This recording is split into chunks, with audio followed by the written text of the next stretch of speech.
మందు బాబులకు ఏపీ సర్కార్ షాక్ ఇచ్చింది. లిక్కర్ ధరలను 15% పెంచుతూ ఏపీ ఎక్సైజ్ శాఖ నిర్ణయం తీసుకుంది. అలాగే 3 కేటగిరీలుగా మద్యం సరఫరా చేయాలని ఏపీ ఎక్సైజ్ శాఖ నిర్ణయించింది.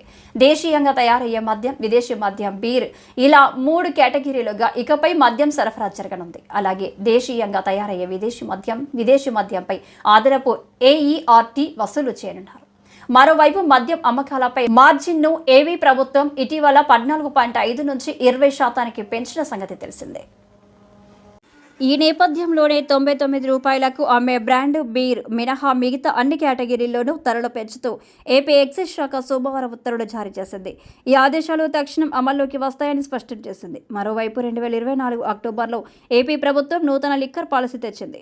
ఈ పాలసీ ప్రకారం లిక్కర్ షాపుల నిర్వహణను ప్రైవేటు వ్యక్తులకు అప్పగించారు. సుమారుగా 3,000 షాపులకు లైసెన్సులు జారీ చేశారు. అయితే మద్యం షాపులు దక్కించుకున్న వారు 14.5% మాత్రమే మార్జిన్ ఇస్తూ ఉండడంతో ఇటీవల ఆందోళన వ్యక్తం చేశారు.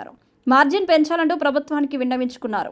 కమిషన్ పెంచాలంటూ కోరారు. ఈ నేపథ్యంలో రిటైల్ విక్రయాలపై మార్జిన్ను ఏపీ ప్రభుత్వం 14.5% నుంచి 20% పెంచింది. మరోవైపు గీత కార్మిక కులాలకు ఏపీ ప్రభుత్వం 10% మద్యం దుకాణాలు కేటాయించిన సంగతి తెలిసిందే.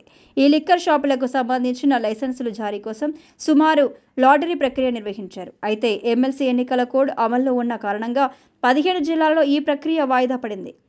మిగతా చోట్ల ముందుగా నిర్ణయించిన షెడ్యూల్ ప్రకారమే లాటరీ ద్వారా లైసెన్స్దారుల్ని ఎంపిక చేశారు.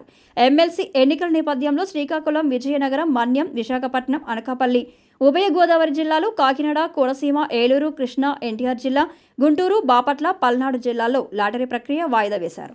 వీటి పరిధిలో ఉన్న 202 దుకాణాలకు మళ్లీ లాటరీ తీయనున్నారు.